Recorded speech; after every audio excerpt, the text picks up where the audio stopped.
Okay. सो जो हमने पीड्स की वीडियो बनाई थी उसमें एक पेज रह गया था। हम मतलब एक टॉपिक रह गया था। बेसिकली हम मैनेजमेंट ऑफ सिस्टिक फाइब्रोसिस कर रहे थे, जिसमें सबसे पहले आता है डायग्नोसिस कैसे करना है सिस्टिक फाइब्रोसिस का। इसमें एक होता है पहले क्लिनिकल क्राइटेरिया और एक की लैब एविडेंस क्या है।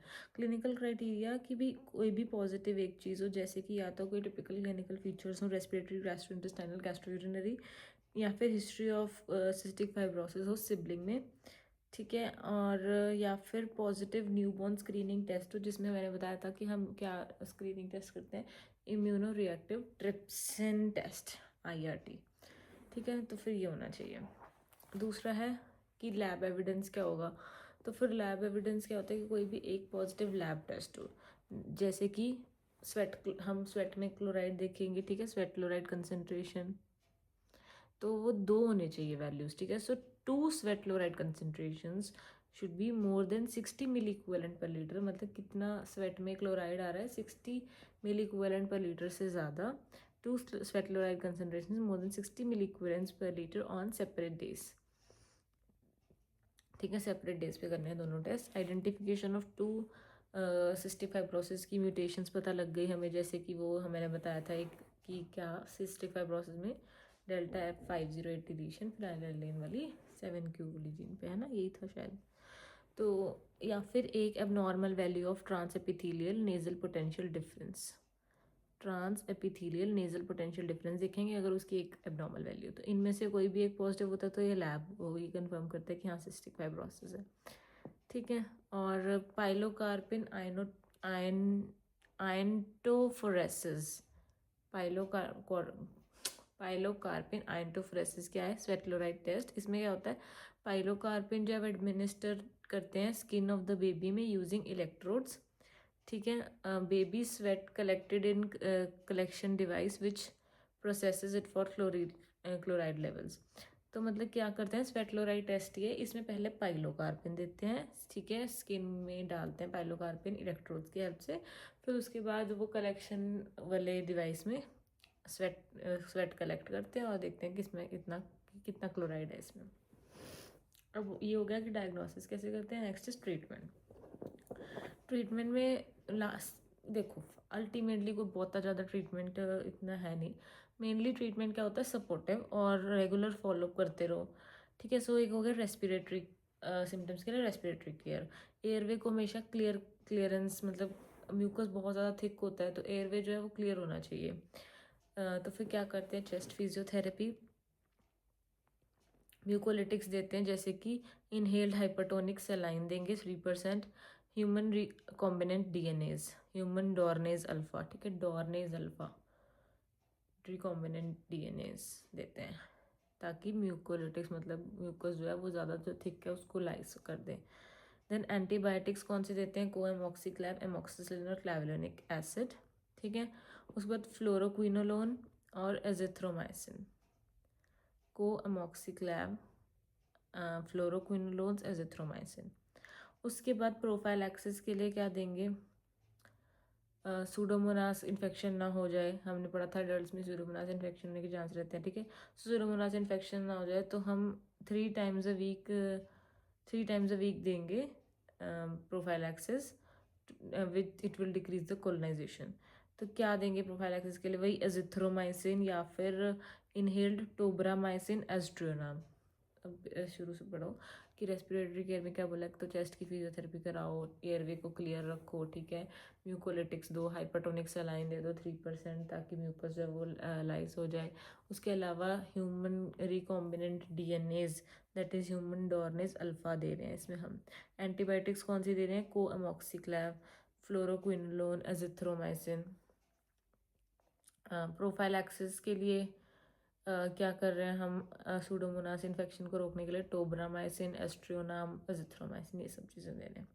अब डाइटरी मेजर्स क्या है, क्योंकि उसमें तो फैट फूड कुछ अब्जॉर्ब हो ही नहीं रहा, पैंक्रियाटिक इंसफिशिएंसी हुई पड़ी है, ना वाइटामिन हो रहे हैं, और मतलब सॉल्ट भी निकले जा रहा है, तो हम यही सब चीज़ें डाइट में दे देंगे। High fat, high protein, high carbs diet देंगे, सॉल्ट सप्लीमेंट करेंगे, डिहाइड्रेशन हो रही तो सॉल्ट देंगे, ठीक है। पैंक्रियाटिक एंजाइम्स भी सप्लीमेंट करेंगे, एंटेरिकली कोटेड माइक्रोस्फीयर्स होते हैं वो देंगे। देन फैट सॉल्युबल जो वाइटामिन हैं, जो A, D, E के जो नहीं एब्जॉर्ब हो पा रहे थे, तो उनकी सप्लीमेंटेशन देंगे। उसके बाद CFTR चैनल नहीं चल रहा, तो एक और चीज़ हम क्या देते हैं, CFTR मॉड्यूलेटर्स। वो CFTR चैनल की एक्टिविटी को बढ़ाते हैं। हमें पता है वो कौन सा है मेनली, हमें मतलब ये तो याद रखना ही रखना है कि सिस्टिक फाइब्रोसिस की ट्रीटमेंट में क्या काम आता है, इवाकैफ्टर। ठीक है, तो हम क्या देंगे, इवाकैफ्टर मोर देन 2 ईयर्स पे।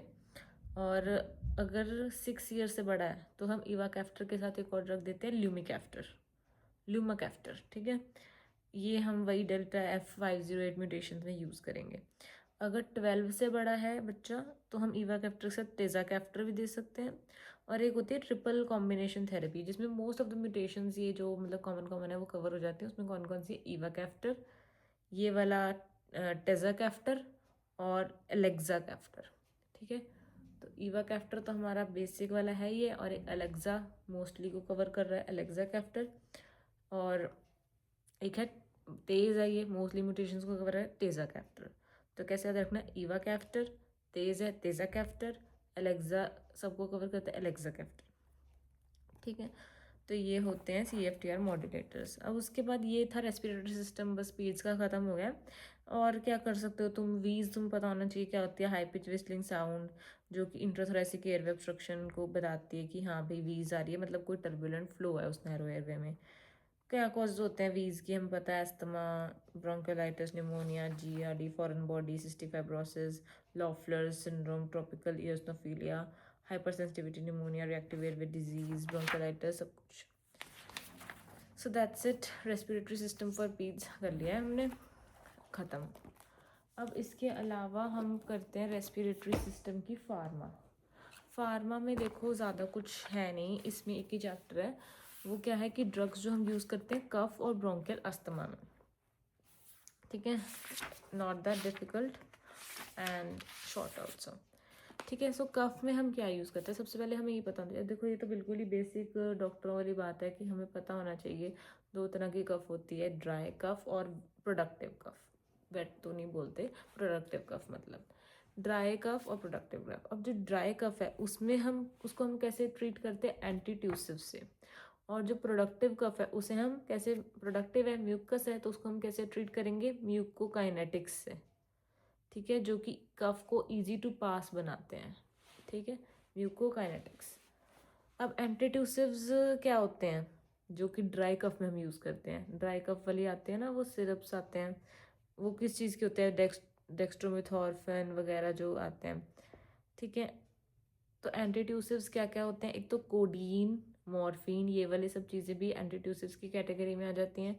उसके बाद कोडीन है तो एक और ड्रग कौन सा होता है, फॉलकोडीन,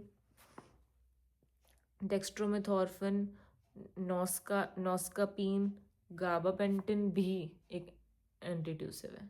ठीक है, तो ये सब चीज़ें खांसी खुंसी ठीक करती हैं। ड्राई कफ, प्रोडक्टिव कफ में म्यूकोकाइनेटिक्स जो कि make the cough easy to pass, उसमें हम जो यूज़ करते हैं, ये क्या कर, इनका फ़ायदा क्या है, ये removal of secretion from lungs में हेल्प करते हैं, क्योंकि उसको जो थिक कफ है, मतलब थिक म्यूकस है, उसको जो सिक्रीशंस हैं उसे लंग से निकालने में इजी वो करती हैं, उसे इजी बना देती हैं। ये 2 तरह के होते हैं म्यूकोकाइनेटिक्स, एक होते हैं एक्सपेक्टोरेंट्स और एक होते हैं म्यूकोलिटिक्स। एक्सपेक्टोरेंट्स क्या करते हैं, ये सिक्रीशंस को बढ़ा देते हैं। ठीक है, सिक्रीशंस बढ़ जाएंगी, अपने आप इकट्ठे होकर निकल जाएंगी। एक होते हैं म्यूकोलिटिक्स क्या करते हैं, म्यूकस को तोड़ देते हैं, लाइज कर देते हैं म्यूकस को। तो ये 2 तरह से हो रहा है। ठीक है, अब एक्सपेक्टोरेंट्स क्या होते हैं, जो सिक्रीशंस को बढ़ा रहे हैं, उसमें 2 ड्रग्स आते हैं, गुआफेनेसिन और पोटेशियम आयोडाइड KI। ठीक है, एक्सपेक्टोरेंट्स होते हैं गुआफेनेसिन और पोटेशियम आयोडाइड। म्यूकोलिटिक्स क्या होते हैं, ABCD ऐसे याद रखना है। ए से क्या है, एम्ब्रोक्सोल, बी से है ब्रोमहेक्सिन, सी से है एसिटाइलसिस्टीन, डी से है डोर्नेज अल्फा। डोर्नेज अल्फा अभी हमने सिस्टिक फाइब्रोसिस में भी पढ़ा है, तो वो डोर्नेज अल्फा सिस्टिक फाइब्रोसिस में यूज़ होता है, और एक refractory atelectasis in the newborn में, पीडियाट्रिक्स में 2 जगह यूज़ होता है ये, सिस्टिक फाइब्रोसिस और refractory atelectasis in the newborn. चलो म्यूकोलिटिक्स क्या है, ABCD। ए से है एम्ब्रोक्सोल, बी से है ब्रोमहेक्सिन, सी से है एसिटाइलसिस्टीन, डी से है डॉर्निज अल्फा। ठीक है, उसके बाद आ गया, ये था बस कफ के बारे में हमें इतना ही पता होना चाहिए कि दो कैटेगरीज होती हैं, एंटीट्यूसिव्स होते हैं, म्यूकोकाइनेटिक्स होते हैं, म्यूकोकाइनेटिक्स में एक्सपेक्टोरेंट्स होते हैं और म्यूकोलिटिक्स होते हैं। अब आ गया ब्रोंकियल अस्थमा में क्या ड्रग्स यूज़ करते हैं। सो drugs use in bronchial asthma. Bronchial asthma सबसे पहले हमें पता होना चाहिए कि क्या होता है। ये टाइप 1 हाइपरसेंसिटिविटी रिएक्शन होता है which is mediated by IgE antibodies. ठीक है, तो ऑब्वियसली एलर्जी से हो रहा है, IgE एंटीबॉडीज़ इसमें यूज़ हो रही हैं। ठीक है, ब्रोंकियल अस्थमा में क्या ड्रग्स एक्ट करते हैं, ये डिपेंड करता है इसकी पैथोजेनेसिस पे। हमें पता है बेसिक आइडिया कि हाँ, जो IgE पहले एंटीजन आता है, उसके अगेंस्ट IgE एंटीबॉडी बनती है, ये जाके मास्ट सेल पे लगती है, मास्ट सेल को सेंसिटाइज करती है, फिर वो डीग्रेनुलेशन होते हैं उनकी, है ना। तो फिर उसके बाद मास्ट सेल से जो डीग्रेनुलेशन तो उसमें से ये सब निकलते हैं मीडिएटर्स, इन्फ्लेमेटरी मीडिएटर्स, जो कि क्या होता है जैसे कि ल्यूकोट्रिन्स। ठीक है, और उसके बाद वही जाके ब्रोंको कंस्ट्रिक्शन कराते हैं। अब हम क्या यूज़ करते हैं, एक तो हम ब्रोंको कंस्ट्रिक्शन हो रही है एंड में, तो हम ऐसे ड्रग्स यूज़ करते हैं जो कि ब्रोंको डायलेशन करेंगे। ठीक है, ब्रोंको डायलेटर्स यूज़ करते हैं। उसके बाद ल्यूकोट्रिन्स रिलीज हो रहे थे, तो हम ऐसे ड्रग्स ले आएंगे जो ल्यूकोट्रिन्स पे एक्ट करेंगे। दैट इज़ क्या क्या, एक तो स्टेरॉइड्स एक्ट करते हैं इन पे, दूसरा लॉक्स इनहिबिटर्स, और तीसरा जो ल्यूकोट्रिन रिसेप्टर एंटागोनिस्ट होते हैं। ठीक है, 3 चीज़ें होगी, स्टेरॉइड्स, लॉक्स इनहिबिटर्स जो इसको बनने ही नहीं देंगे ल्यूकोट्रिन्स को, और तीसरा है ल्यूकोट्रिन्स हैं बट उसके रिसेप्टर पे एक्ट नहीं होने देंगे उनको, सो ल्यूकोट्रिन रिसेप्टर एंटागोनिस्ट्स। उसके बाद मास्ट सेल जो है वो डीग्रेनुलेशन हो रही थी उसकी, और सारा इन्फ्लेमेटरी मीडिएटर्स निकल रहे थे, तो हम एक मास्ट सेल स्टेबलाइजर्स भी यूज़ कर सकते हैं। और उसके बाद IgE एंटीबॉडी ही सारा प्रोसेस शुरू करा रही थी, तो ऐसे ड्रग्स जो कि मतलब ऐसी एंटीबॉडीज़ बेसिकली जो कि IgE एंटीबॉडीज़ हैं, वो IgE नहीं बनने दे रही हैं, IgE। ठीक है, अब सबसे पहले देखो ब्रोंको डायलेटर्स पढ़ते हैं। ब्रोंको डायलेटर्स की मतलब एंड में ब्रोंको कंस्ट्रिक्शन हो रही थी, तो हमने उसको ख़त्म करने के लिए ब्रोंको डायलेटर दे दिया। इस सबसे पहले हमें ये पता होना चाहिए, हमारे पास 2 सिस्टम होते हैं, पैरासिम्पथेटिक और सिंपथेटिक। तो हमें ये पता होना चाहिए कि इनमें से ब्रोंको डायलेटेशन कौन करा रहा है और ब्रोंको कंस्ट्रिक्शन कौन करा रहा है। ठीक है, कौन सा सिस्टम। तो इसको याद रखने का क्या निमोनिक है कि जो सिंपथेटिक सिस्टम होता है ना, उसको सिर्फ हार्ट से सिंपथी होती है। ठीक है, तो वो सिर्फ हार्ट के साथ जो है वो कुछ ना कुछ सिंपथी दिखा के उसकी कॉन्ट्रैक्शन, उसकी कंस्ट्रिक्शन या जो भी चीज़ें हैं मतलब उसमें वो कराता है। लेकिन अब ये हार्ट नहीं है, तो इसमें कोई कंस्ट्रिक्शन नहीं हो रही, तो इसमें जो है सिंपथेटिक सिस्टम क्या कराएगा, ब्रोंको डायलेटेशन, और पैरासिम्पथेटिक सिस्टम क्या कराएगा, ब्रोंको कंस्ट्रिक्शन। तो हम क्या चाहते हैं कि ब्रोंको डायलेटेशन हो, तो हम सिंपथेटिक सिस्टम को एक्टिवेट करना चाहते हैं और पैरासिम्पथेटिक सिस्टम को इनहिबिट करना चाहते हैं।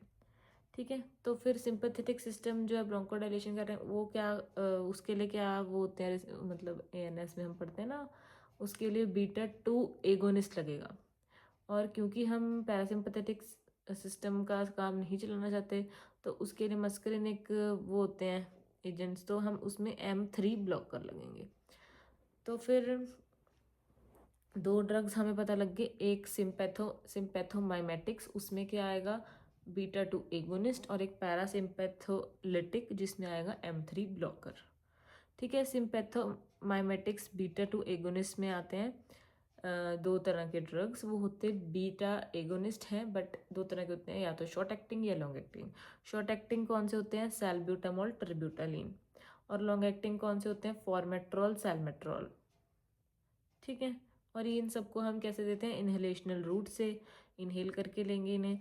ठीक है, इसमें से 2 शॉर्ट एक्टिंग जो होते हैं उन्हें हम एक्यूट अटैक में यूज़ करेंगे क्योंकि वो फास्ट एक्टिंग है, और लॉन्ग एक्टिंग वालों को हम long term treatment that is prophylaxis में यूज़ करते हैं। ठीक है, अब फॉर्मेट्रॉल जो है उसको हम यूजुअली यूज़ करते हैं ज़्यादा लाबा। ठीक है, और उसको हम यूज़ करते हैं मेनली इन कंपैरिजन नहीं, in combination with ICS that is वही कॉर्टिकोस्टेरॉइड्स। ठीक है, और ये फॉर्मेट्रॉल ही ड्रग ऑफ चॉइस है एक्यूट अटैक का भी और प्रोफाइलैक्सिस का भी, दोनों का। ठीक है, अब कैसे याद रखना है कि इसमें से जो 2 लाबा बताए मैंने, साल्मेट्रॉल और फॉर्मेट्रॉल, जो सैल्मेट्रॉल है वो S से है, वो स्लो एक्टिंग है, जो फॉर्मेट्रॉल है वो F से है, वो फास्ट एक्टिंग है। ठीक है। सैलमेट्रॉल स्लो एक्टिंग है, it is used for prophylaxis, only for prophylaxis, क्योंकि स्लो है। ठीक है, तो अभी एक्यूट अटैक में तो उसका कोई काम नहीं है। जो फॉर्मेट्रॉल है वो फास्ट एक्टिंग है, तो उसे हम एक्यूट अटैक में भी यूज़ कर सकते हैं। ठीक है, लेकिन अब ये बीटा एगोनिस्ट जो जब किसी को अस्थमा के साथ प्रेजेंट करता है उसे हम ये सुबह सुबह दे तो देते हैं, पर इसके एडवर्स इफेक्ट्स क्या है हमें पता होना चाहिए, इंपॉर्टेंट है। तो उसके एडवर्स इफेक्ट याद करने के लिए हमने क्या याद रखने हैं, 4 T's। ठीक है, इसके एडवर्स इफेक्ट्स क्या होते हैं, 4 T's। क्या क्या हो गया, एक तो हो गया टेकिकार्डिया, हार्ट पे इफेक्ट होता है इसका टेकिकार्डिया। क्यों होगा टेकिकार्डिया, हम सिंपैथेटिक सिस्टम एक्टिवेट कर रहे हैं। ठीक है, बीटा एगोनिस्ट है, सिंपैथेटिक सिस्टम को सिर्फ हार्ट से सिंपैथी है, उसकी तो एक्टिविटी बढ़ाएगा ना वो, तो फिर टैकीकार्डिया। दूसरा इसी की वजह से और क्या होगा, टी वेव चेंजेस, क्योंकि हाइपोकलीमिया हो जाता है। ठीक है, तो टी वेव में चेंजेस आएंगे। तीसरा टी क्या है, ट्रेमर्स हो सकते हैं, ये मोस्ट कॉमन साइड इफेक्ट है ट्रेमर्स। और चौथा क्या है, टॉलरेंस हो सकती है। जब इतना हम अगर लाबा बहुत ज़्यादा यूज़ करते रहेंगे, पेशेंट्स अनअवेयर हैं, उन्हें नहीं पता कि प्रोफाइलैक्सिस कब स्टार्ट करना है, कब वो करना है। कई बार वो आके अपनी सलाह सुलू लेते नहीं, अच्छा ये दवाई जी चल गई, उसको लेते रहना, तो क्या हो जाएगा, टॉलरेंस हो जाएगी। ठीक है, सो और एक और चीज़ क्या है कि ये सब 4 T's तो हो गए। एक बात याद रखनी है कि ये जो साबा हम लेते हैं इससे कभी भी हाइपोग्लाइसीमिया नहीं होता। अगर कोई साइड इफेक्ट पूछे इसका ग्लाइसीमिया से रिलेटेड, तो हाइपरग्लाइसीमिया कह सकते हो कि हाँ ये ड्रग्स हाइपरग्लाइसीमिया कर सकते हैं, पर ये कभी हाइपोग्लाइसीमिया नहीं करते। देन नेक्स्ट क्या, ये हो गया सिम्पैथोमाइमेटिक्स। नेक्स्ट क्या है, पैरासिम्पैथोलिटिक्स। ठीक है, मतलब कि M3 ब्लॉकर्स। इसमें हमारे पास क्या होते हैं, इप्राट्रोपियम और टायोट्रोपियम। हमें पता है ना, इप्राट्रोपियम ब्रोमाइड, टायोट्रोपियम ब्रोमाइड, ये भी इनहेलेशनल रूट से हम देंगे। और ये ड्रग ऑफ चॉइस है for acute attack in patients on beta blocker therapy. अगर कोई पेशेंट ऑलरेडी किसी और चीज़ के लिए बीटा ब्लॉकर्स ले रहा है, तो उसमें हम क्या देना पसंद करेंगे, उसमें हम वो सब नहीं देंगे जो हमने पहले पढ़ा, उसमें हम ये M3 ब्लॉकर्स देते हैं। ठीक है, उसके अलावा हमें पता है इसका यूज़ COPD में भी है। COPD में हम ये ज़्यादा यूज़ करते हैं। जो इसमें से इप्राट्रोपियम है, इप्राट्रोपियम जो है it can cause paradoxical bronchoconstriction in some. ठीक है, हम क्या कराना चाह रहे हैं, ब्रोंको डायलेशन, पर ये किसी किसी पेशेंट में पैराडॉक्सिकल ब्रोंको कंस्ट्रिक्शन कर सकता है। क्योंकि इम्प्योरिटीज़ होती हैं इसमें, लाइक बेंजलकोलियम या फिर EDTA। ठीक है, हाइपरटोनिक सेलाइन यूज़ करते हैं ना नेबुलाइजेशन के लिए, जो हाइपरटोनिक सेलाइन हम यूज़ कर रहे हैं नेबुलाइजेशन के लिए, वो ब्रोंको कंस्ट्रिक्शन करा सकता है। और presynaptic muscarinic receptor blockade transiently increase acetylcholine release. अब धीरे धीरे कई बार इससे एसिटाइलकोलिन का रिलीज धीरे धीरे बढ़ता है, तब भी ब्रोंको कंस्ट्रिक्शन हो सकता है। तो हम कराना चाहते हैं ब्रोंको डायलेशन, कहीं कहीं पेशेंट्स में ये उल्टा ब्रोंको कंस्ट्रिक्शन ही करा देता है। क्यों, एक तो वो हो जाता है, इम्प्योरिटीज़ होती हैं इसके अंदर। दूसरा हाइपरटोनिक सेलाइन हम यूज़ कर रहे हैं नेबुलाइजेशन में। तीसरा प्री साइनेप्टिक मस्कुलिनिक रिसेप्टर ब्लॉकेज जो है वो धीरे धीरे एसिटाइलकोलिन को बढ़ा देते हैं। ठीक है, अब नेक्स्ट क्या है, ये कर लिया हमने सिम्पैथोमाइमेटिक्स, पैरासिम्पैथोलिटिक्स, सब कुछ हो गया। ब्रोंकोडाइलेशन, ब्रोंकोडाइलेटर्स और कौन से होते हैं, और होते हैं हमारे पास फॉस्फोडाइस्टरेज इनहिबिटर्स। फॉस्फोडाइस्टरेज इनहिबिटर्स जैसे कि थियोफाइलिन और अमाइनोफाइलिन, ये भी अस्थमा के बहुत इंपॉर्टेंट ड्रग्स हैं, थियोफाइलिन अमाइनोफाइलिन। इसमें अब क्या है, ये इनहेलेशनल के, अभी तक हम इनहेलेशनल पढ़ रहे थे, ये इनहेलेशनल नहीं है, ये या तो ओरल देते हैं या IV देते हैं। ठीक है, इसका मैकेनिज्म ऑफ एक्शन क्या है कि ये फॉस्फोडाइस्ट्रेज को इनहिबिट करेगा, देयरफॉर क्या बढ़ेगा, CAMP बढ़ेगा। ठीक है, और ये एडिनोसिन A1 रिसेप्टर एंटागोनिस्ट है।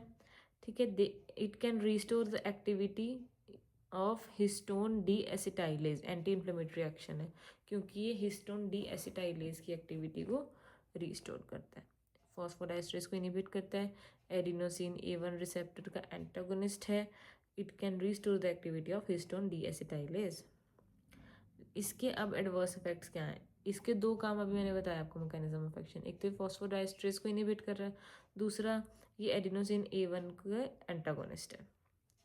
तो फॉस्फोडाइस्ट्रेज इनिबिशन की वजह से क्या साइड इफ़ेक्ट्स आ सकते हैं, वो जीआई साइड इफ़ेक्ट्स जैसे कि नोजिया, वॉमिटिंग, डायरिया, हेडेक हो सकता है, अरिदमिया हो सकता है। लेकिन जो दूसरा वाला इसका मैकेनिज्म ऑफ एक्शन था एडिनोसिन A1 एंटागोनिस्ट जो है एडी, तो उसके साइड इफ़ेक्ट्स होते हैं एडी, ए से हो गया अरिदमिया, डी से डायूरेसिस, डायरेडुरिया नहीं है, ठीक है, डायूरेसिस, ई से क्या है एपिलेप्टिक सीजर्स आ सकते हैं। उसके बाद थियोफाइलिन की जो बात है इम्पॉर्टेंट वो क्या है कि थियोफाइलिन में फार्मा में हमें क्या रखना है, it follows zero order kinetics, ठीक है, और it is metabolise by microsomal enzymes, ठीक है, माइक्रोसोमल एंजाइम्स से ये मेटाबोलाइज होता है, इसलिए ये ड्रग इंट्रैक्शंस से भी प्रोन है। It follow zero order kinetics, theophylline is metabolise by microsomal enzymes so prone to drug interactions. तो एंजाइम इंड्यूसर्स जो होते हैं, एंजाइम इंड्यूसर्स वो इसकी एक्टिविटी को कम कर देते हैं, ठीक है, जो एंजाइम इनहिबिटर्स हैं वो इसकी एक्टिविटी को बढ़ा देते हैं, क्योंकि ये खुद ही तो एंजाइम को इनहिबिट कर रहा है, ठीक है। तो जो एंजाइम इंड्यूसर्स हैं वो इसकी एक्टिविटी को, ड्रग की एक्टिविटी को कम कर देंगे, और जो एंजाइम इनहिबिटर्स हैं वो ड्रग की एक्टिविटी को बढ़ा देंगे। तो theophylline is metabolised by microsomal enzymes so prone to drug interactions. Enzyme inducers कौन से होते हैं, जैसे कि smoking decrease the effect, therefore smokers require high doses, इसीलिए स्मोकर्स में हमें हाई डोज देनी पड़ती है इसकी, क्योंकि because it is metabolised by microsomal enzymes, तो फिर it is prone to drug